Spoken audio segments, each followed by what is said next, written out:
Curry, 2 members left, Giuseppe and Jake, now just Jake trying to get it, and he gets it done! Shutting it down, we're not going to be finding value. What a fadeaway shot! Takes out the buy. Oh, the snap from 10! The VCT off-season events between the 2023 and 2024 seasons has been action-packed, and with all these events, the question of what teams will be the best in Americas has risen multiple times. And although we don't have any solid answers, we can take a look at what new rosters look like and what they got up to in the off-season to make our own predictions. Now of course every team in Americas didn't participate in the off-season, but they did all make major changes, like Loud, who lost their star duelist Aspas and head coach Fraud after a rollercoaster of a year. And coming in to replace them are Quick, formerly of Furia, and Pew, who coached Brazilian Challengers team the Union last season. The rest of the team has stayed the same, with Les, Thieves, Kawanzin, and Sadak as the IGL. More recently, Quick has been a Sentinel player for Furia, making it seem like it's an interesting choice roles-wise to pick him up, but he has played duelist for Furia in the past, so it shouldn't be much of a problem, with Jet being his most played agent in his career. Another team that didn't participate in any offseason events, but arguably has the most hype around their roster is NRG. After failing to break into the top 3 at Masters Tokyo and bombing out of the group stage at Champions 2023, NRG have made their biggest roster move yet, breaking apart the core of FNS, Victor, and Crashies as FNS, Som, and Artis all left the team. But coming in to replace them are 2 reigning world champions, Ethan and Demon 1, as well as Marved, a legendary controller player. For obvious reasons, this is a team that has built a lot of hype, as this is possibly the most stacked roster you can build from NA players alone. The only question about the team is their IGLing, as Ethan will be picking up the role for the first time in his career. But considering how much of a veteran he is, and the trust that NRG's head coach Chet has in him, I think it's fair to say that this will be a top team in the league.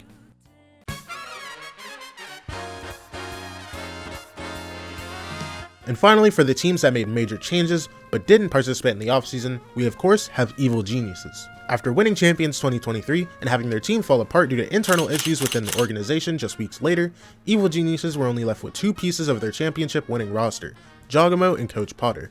Although the rest of the roster hasn't been officially announced, there are leaks of what players will be on the team. This is subject to change, but it's the only information we have on this team right now. To replace the other 4 players, it seems that they are bringing in Derek from 100 Thieves, Nature from TSM, Apoth from Evil Geniuses reserve roster, and Superman from FaZe. It's fair to say that this is a team that nobody's really excited to see, but I think everyone felt the same way with EG's 2023 roster at the beginning of the season, and we saw how that turned out. Now on to teams that participated in the offseason, starting with Cloud9. Cloud9's new roster is one that was a bit controversial, with a roster that isn't exactly considered by many to be a superstar team. They kept Zeppa and Jakey from the previous roster, and brought back Vanity to IGL the team.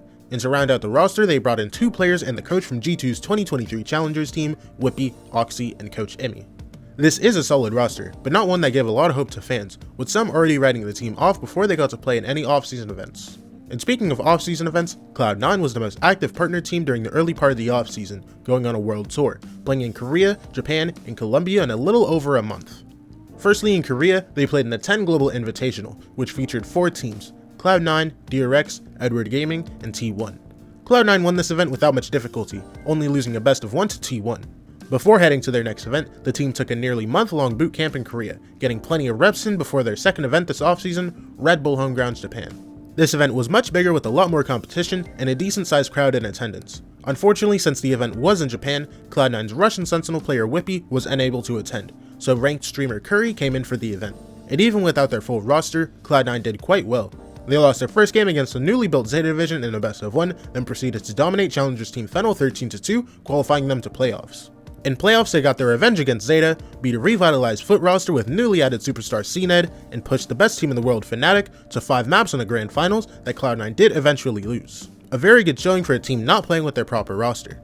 And finally, for their event in Colombia, the Superdome, an event featuring Furia, Leviatán, Crew, and Cloud9, and yet another event with a sizable crowd.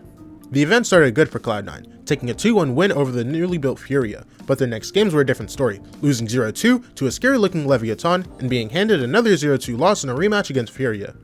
They made a comeback later in the offseason to play in the Ludwig Tarek Invitational, an event featuring 2 partner teams in Cloud9 and 100 Thieves and 2 Challengers teams, in Oxygen and Moistek Shopify.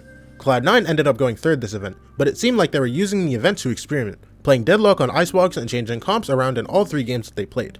Overall, a pretty decent showing in the offseason and much needed practice for this team, especially with the events that were played in front of crowds. Sentinels is another team that was quite active this offseason, holding multiple in-house tournaments and show matches, as well as traveling abroad. The roster actually changed in the middle of this offseason, as it was originally announced to feature Tens, Zekken, Sassy, Penkata, and John QT, with Zelsis as a sixth man, but it all changed after their first match of the offseason, a show match against Ludwig's challengers team, Moistek Shopify. In this show match, didn't quite go as many people expected. Over. Oh my God! The Brontagon! 1 versus 3! It did show a lot of promise though, as we got to see consistent roles across the board for Sentinels and a very strong bind. Their next show match was against G2's new partnered roster, and unfortunately, Penkata was sick during this, so Zelsis came in to play Smokes. In this one match changed the fate of the roster, as Zelsis would move into the starting roster full time in place of the Champions winning Smokes player. Their next event was the Sentinels Invitational, which featured Sentinels, G2, Moistek Shopify, and Oxygen. Sentinels went through this event without much trouble, winning all 4 of their series and winning their first trophy as an organization in over 2 years, with Zelsis winning MVP. And for their first event abroad since Champions 2021, Sentinels participated in the Africa TV Valorant League in South Korea. This event featured teams mostly from Asia, such as DRX and PaperX, but also had EMEA's Team Liquid in attendance. Even with all this competition, Sentinels won the event, taking down PaperX, DRX, Team Liquid, and beating PaperX yet again in the Grand Finals 3-0.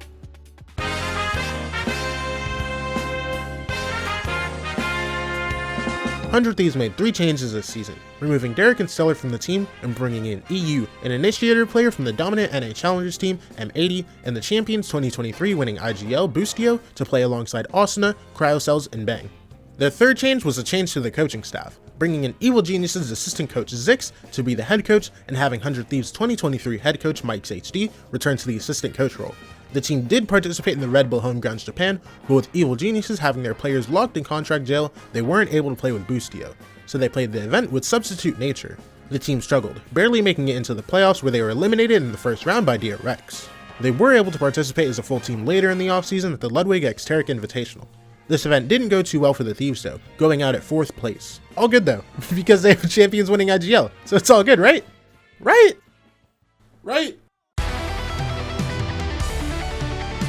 And for the final NA team, we have the Ascension winning team G2, who were formerly known as the Guard. They made minimal roster changes, only bringing in former C9 duelist Leaf to replace Tex, leaving the final 4 players to be Valen, Trent, Net, and Jonah P, with coach Josh RT.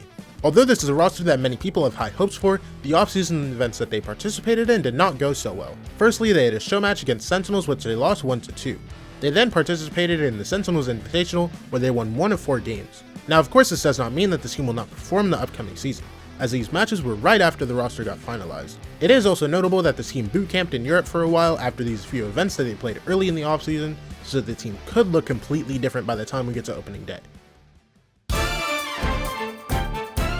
Now on to Latin America, we have the team that had a little bit of drama around it this offseason, Leviatán.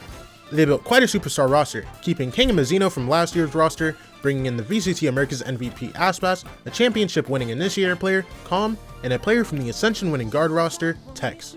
They also brought in 2 very experienced coaches from Europe, Gokid from Koi and Iropada from Apex. This isn't what the roster looked like originally in the offseason though, as Calm wasn't a part of this team at the Superdome, the one offseason event they did participate in, which Leviatán won without losing a map. Originally, the team was supposed to retain NZR from the previous Leviatán roster, but at the beginning of the new year, NZR was gone from the team, and rumors started circulating that it wasn't up to the players for him to be removed, but management. Not only that, but journalists stated that Aspas attempted to leave the team along with NZR, but was unable to. But to put aside the drama, on paper this roster looks to be absurdly good, and I hope they can reach the potential that they should. Next up from Latin America, we have Crew, who brought in Shy, a Sentinel player from Leviatán, and MTA, a duelist player from Latin American Challengers team Furious Gaming, who looks to have role swapped to Initiator for this team. And staying from the previous iteration of the roster, we have Klaus, Kesnet, and Melzer. They also participated in the Superdome, but unfortunately they were playing with 2 substitutes, so we didn't get to see much of what their potential could be, with them going out 0-2 in this event. And for the final region in Americas, we have the Brazilian teams, starting with MIBR, who kept RGL Meister, JZZ, and FRZ, while bringing in Ardzin from Challengers Team 00 Nation and Mazin from Furia, as well as Loud's 2023 head coach, Fraud.